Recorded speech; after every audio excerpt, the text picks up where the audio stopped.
তার দলবল নিয়ে এসে হামলা করছে আমাদের কার্যকর্তাদের উপর। যারা ফর্ম 7 জমা দিতে এসছে তাদের উপর হামলা করছে।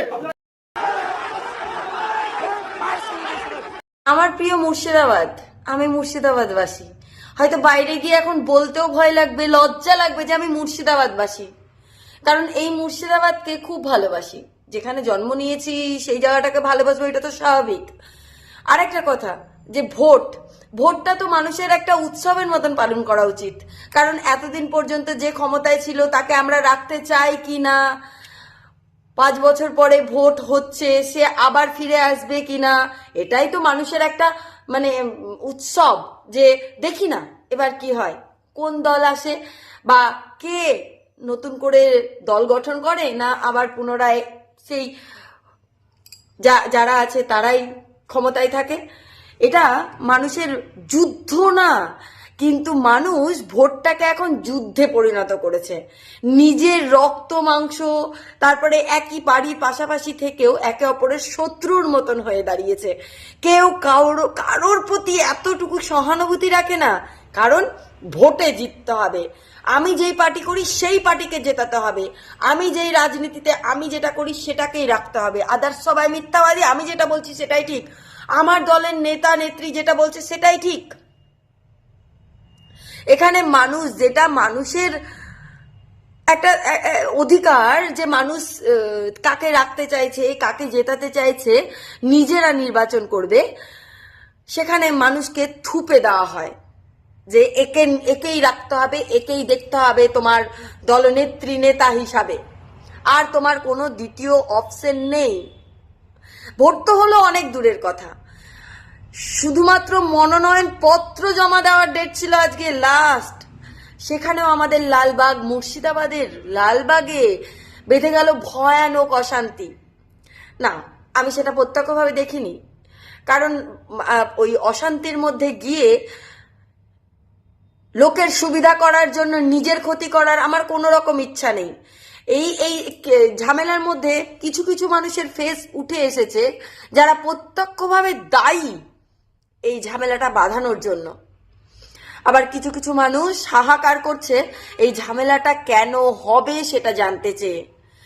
আচ্ছা, মানুষ তো যে কোনো মানুষ ভোটে দাঁড়াতে পারে, প্রত্যেকের অধিকার আছে ভোটে দাঁড়ানোর। সেখানে কিছু কিছু মানুষ এগুলো নিয়ে কাজ করে, তাদের এগুলো প্যাশন বলতে পারি, তাদের এগুলো হবি বলতে পারি। তারা কিছু একটা মানুষের জন্য করতে চায়, সমাজসেবা করতে চায়, সমাজসেবামূলক কাজ করতে চায়, সেই জন্য ভোটে দাঁড়িয়ে কিছু মানুষের হেল্প করতে চায়। কিন্তু সেগুলোর ভিড়ে এখন মানুষ নিজের ক্ষমতা, নিজের ঔদ্ধত্য দেখাতেই ব্যস্ত। আমি কিচ্ছু বলবো না, কিছু ফুটেজ তোমাদের জন্য তুলে এনেছি, সেগুলো আগে তোমরা দেখো।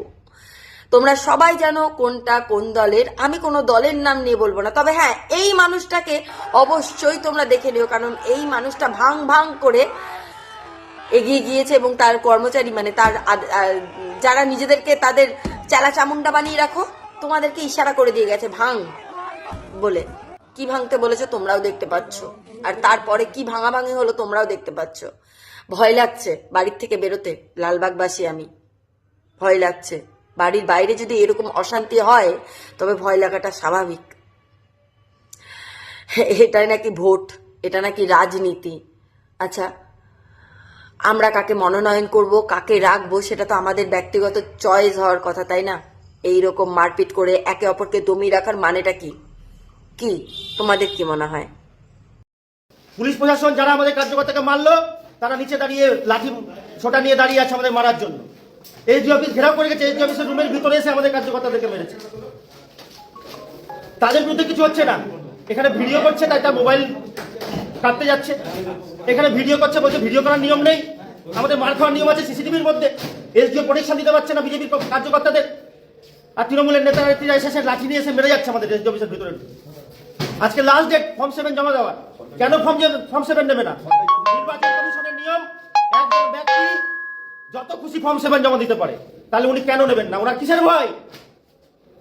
কিসের ভয়? এই তৃণমূলের দালালি করছে এখানে, ডোমিসাইল সার্টিফিকেট যাকে তাকে দিয়ে দিচ্ছে, অবৈধ যাকে খুশি বিনা ডকুমেন্টসে ডোমিসাইল সার্টিফিকেট ইস্যু হয়ে যাচ্ছে এখান থেকে। আমরা জানি, সব তথ্য প্রমাণ আছে আমাদের। ভয় আপনাদের ফর্ম 7 জমা নিতে? তৃণমূল নেতারা কি করে ঢুকলো সরকারি জায়গায়? তৃণমূল নেতারা ঢুকে কিভাবে ফর্ম 7 ছিল আমাদের? কেন